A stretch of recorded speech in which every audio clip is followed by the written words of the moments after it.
You thought I was joking, didn't you, Derek? I'm just kidding. Derek came around, he subbed.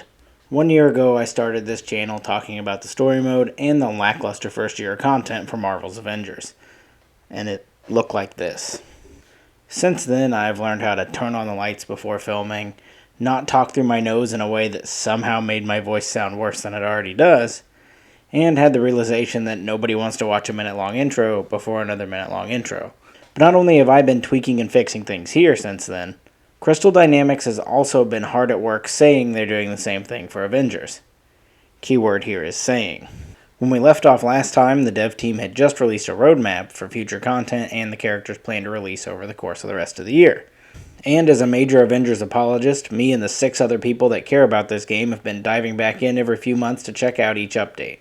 So let's stop talking about the past and see if any of that hard work has paid off. Has Square Enix actually fixed Marvel's Avengers?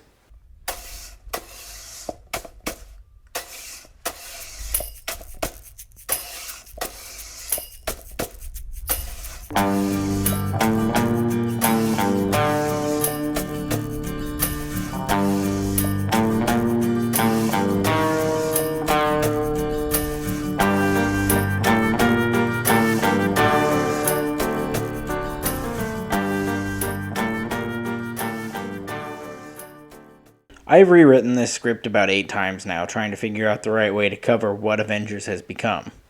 I tried tackling it by release order or going deep into each update before realizing that I was going way too long-winded and deep into things that even I could care less about. The truth is, you probably don't care about what I have to say about the deep RPG mechanics and gear systems of Avengers. Chances are, if you're watching this, you either 1. Have never played or briefly played Avengers and want to see if it's worth your time to pick it up now. 2. A diehard fan looking for any bit of content because, let's be honest, the game is not giving you enough. Or 3. You're my wife, and you signed the paper, bud, so buckle up for about 12 to 16 minutes of me talking about the same stuff you've had to suffer through for the last 6 years. Since launch, Avengers has had roughly 8 major updates in an attempt to revive the dead game. The updates launched across the last year vary from things like UI updates and full story missions with new characters and locations. Now, not all these new additions are great. Some kind of suck. 3 separate sets of story missions have been added to continue on to what was easily the best part of the game's original batch of content. They all range from 5 to 7 missions each and are used to introduce the new playable heroes added to the game's growing roster, with some even having new locations launched alongside them. These 3 sets of story missions, or operations as the game refers to them, titled Taking Aim, Future Imperfect, and War for Wakanda, are easily the best content the post-game has to offer. The major complaint the first time around with Avengers was the massive lack of post-game content. But these operations don't fix that problem. Don't get me wrong, they're great to jump into. But these are way too short for as few and far between as they are. With 5 to 7 missions, you may get a few days out of each one, if you really stretch it out, before you're back to grinding, and we're back, over and over again, to up the new character's level. Speaking of characters, Kate Bishop was a great addition that instantly became my main, and was the first character I got to champion level. Oh, they added champion levels. Thanks to her new mode of traversal, teleportation, along with her swift and fluid melee combat with her sword, and a bow for long range. And if you play on PS5, it uses the one form of haptic feedback used in advertising to sell the console's new controller. The trigger tension increases to mirror the sensation of straining to pull back on the string. Feel the tension building under your finger as you draw your bow. To accurately mimicking the sensation of drawing a bow and arrow. But being followed immediately with basically the exact same character with arguably worse movement, Clint Barton, the OG Hawkeye, was a little bit of a disappointment. There isn't much to say about Clint's gameplay. It's literally the exact same as Kate's. The best part of his update was actually the story that came along with him. The story of young Hawkeye going into the future with the help of old man Hawkeye to stop evil Hawkeye from becoming evil and make him regular Hawkeye. At this point, this game has more Hawkeye than Red Robin has French fries. The joke there is that Red Robin has bottomless French fries. I understand I'm shooting for a real niche audience of people that know mediocre restaurant chains' menu gimmicks with that one, so don't feel required to laugh. Maybe if Clint was released with a character in between, my opinion on him would be a little different, but launching right after Kate kind of took the wind out of his sails. I understand this was probably done to give the devs a little more time to work on Black Panther and the War for Wakanda operation, as it's much easier to make an Echo character opposed to one fully built from the ground up, but a little variety would have been nice. Clint was quickly followed up by Black Panther, who I didn't care for at all on my first playthrough of War for Wakanda, and I don't know if he was tweaked at some point or I've just leveled him up enough, but he feels much faster and less clunky than he originally did, and I've actually really grown to like playing as him more recently. The next character to drop wasn't connected to any storyline at all, and was also the reason that everyone who had the option to choose the platform picked this game up on PlayStation, as he's exclusive to that console only. And that character is Spider-Man. After almost a year longer than it was supposed to be released, as is the case with every Avengers update, Spider-Man is a massive disappointment. This mostly can be blamed on Insomniac giving us the greatest superhero game of all time twice in recent years, but this Spider-Man plays like Roblox. Spider-Man is a character built on momentum and movement. Those two things are very unapparent here. His swings stop dead in their tracks as soon as the next web leaves his wrist. Even if he felt like Spider-Man 2, it would be fine, but this swinging feels like it's straight out of the Atari game. His combat feels slow and very locked in place like a bad 3D Sonic game, not to mention how weird he looks. When he climbs up a wall, he shakes his ass like he's bumping Shakira's Oral Fixation Volume 2 under his mask. He's oddly buff, his voice actor sounds like a Times Square Spider-Man, and for some reason, he's a social media influencer. But even with all those complaints, he plays fine. A lot of this stuff was nailed years ago, and he feels like a PlayStation 2 game in 2022. But I guess I like him enough, I almost have him champion level, so take those complaints as you will. Like I said, Spider-Man didn't launch with any story missions. Actually, he didn't launch with any additional content at all, outside of an absurdly long iconic mission chain that has you do a bunch of busy work tasks to unlock an okay-looking costume. Now this makes sense, as Spider-Man is only playable on PlayStation, and they never promised any more content locked to the platform. Why would they alienate the half of the player base that's not on the console by offering a bunch of content only to PlayStation players? But this update model has me concerned for the future of Avengers, because very recently Jane Foster the Mighty Thor was released to coincide with Thor Love and Thunder, but like Spider-Man, Jane was released with a bare minimum. No additional story content, locations, villain sectors, or even drop zones. She's not even an original gameplay style. They basically reskinned Thor and then gave her better abilities to pass her off as new content. They didn't even take the time to make cutscenes. They just threw up some motion comic panel looking slides on the screen and send you on your way. Thor was my least favorite of the original lineup, so doing an Echo character for him made this the most disappointing hero drop for me so far.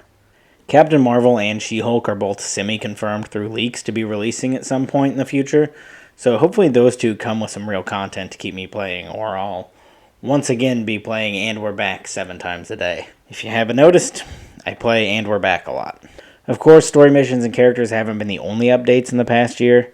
2 full locations were added with the Future Imperfect and War for Wakanda operations. This brings the total up to 8 locations, with the 2 new additions being the Future Wasteland and Lincoln, Nebraska. I'm just joshing your taters, it's Wakanda. Nebraska isn't even a real place. The Future Wasteland is a place that the name says it all. It's a wasteland, and it's in the future. It's brown, things are broken. It's nice to have a new location, but it's nothing to write home about.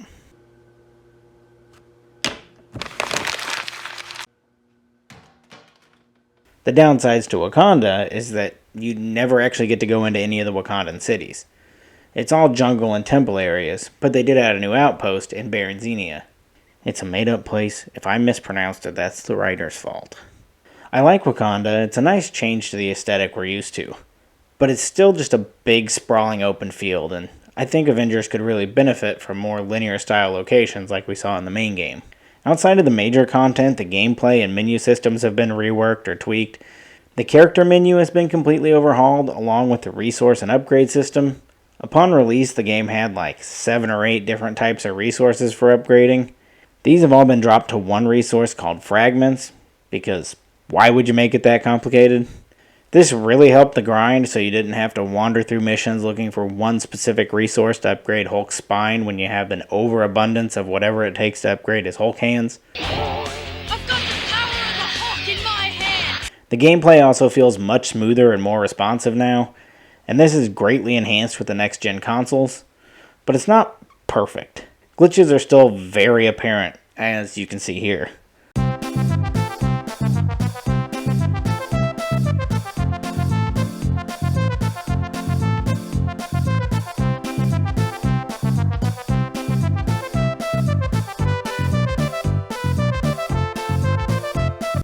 At least once a play session, you'll start a mission and none of the objectives or side stuff will work, and no enemies will appear until someone restarts the mission. And that will definitely happen because, let's be honest, the vast majority of people still playing this know the drill. So by no surprise at all, in the 4 hours I spent pulling footage of Avengers, I couldn't get this glitch that happens every single time I play to actually happen, so you'll have to take my word for it. The first of my last two major complaints when I originally talked Avengers was the absurd amount of money needed to get all the new costumes. This is still there. All the Marvel Studios costumes are still going to run you about 15 bones each. So if you want all your heroes to look like an action figure that they couldn't get the actor's likeness rights for, the dog will have to skip a couple meals. But you'll be happy to know that I've racked up quite a few skins for each character without spending a dime thanks to the new shipment system. Shipments are randomized loot boxes. Wait. It's not like you think. These loot boxes are bought with free in-game currency that's earned by doing pretty much anything in the game. When shipments first launched, they were a little pricey at 500 units each, but they've reworked the price down since then, and they often go on sale. So you can get 3 or 4 of these a mission just for opening crates around each mission map. So if you play roughly 3 days a week, you'll acquire enough units to get the specialty skin each week. The last complaint has to do with villains. There wasn't a whole lot of variation to the villains, and it was a lot of people's complaint about Avengers post-game content. And not surprisingly at all, it's still that way. Maestro was added with Future Imperfect, and Monica was added as part of a poorly done raid. Don't even get me started on that raid. The unavoidable attacks and hordes of ads in lieu of difficulty. I had fun with it the one time, but I likely won't be back to play it again. Basically, we're still stuck with only 3 villains, and some annoyingly glitchy robots. So is Avengers any more worth picking up a whole year later? I guess. Avengers is still Avengers either way. It's grinding level after level over and over again just to upgrade a character. Even with all the updates, there isn't much more here to bring somebody in that wouldn't have brought them in over a year ago. It's still the same clunky, glitchy gameplay it was before, but now you can do it with different superpowers, in still very open areas that are basic and vague enough to allow for 12 characters to traverse them. It's definitely fun to get a group of a couple friends together to run a couple harm rooms or drop zones. Honestly, this is where the game shines. Avengers fall short in a lot of places, but when you're playing as Captain America and your friend is Spider-Man webbing up all the enemies and then you knock them all down with Cap's shield like they're bowling pins, Avengers really shows how fun it can be. I know a lot of what I said here sounds like complaints. I just don't want people to think that Avengers has had this No Man's Sky style turnaround. Some people like me really think the game is good. If it wasn't, I wouldn't have 80 plus hours put into it. I will always suggest at least giving Avengers a try. It goes on sale constantly, it's on Game Pass, and it recently got announced to be added to PlayStation Plus Extra. So you're probably already paying for some service that has it. And that's reason enough to try it. You can get Game Pass for like $1 most times, and it's definitely worth $1. And that's a quote you can put on the box for future releases, Square. Avengers, worth $1. Now I do have hope that Avengers will get better in the future. Hopefully Square has learned something from their recent release of Guardians of the Galaxy, because what everyone really wants out of Avengers is exactly what Guardians was. A linear story-based game that has their favorite superheroes in it. And if you want to know about Guardians, you can click up there. I did a video about it not too long ago. Anyways, if you enjoyed this video, please subscribe. We're getting real close to that 100 subscriber milestone. Hey, even if you hated the video, drop a dislike and give me a hate subscribe so you can unsub later and ruin my Tuesday.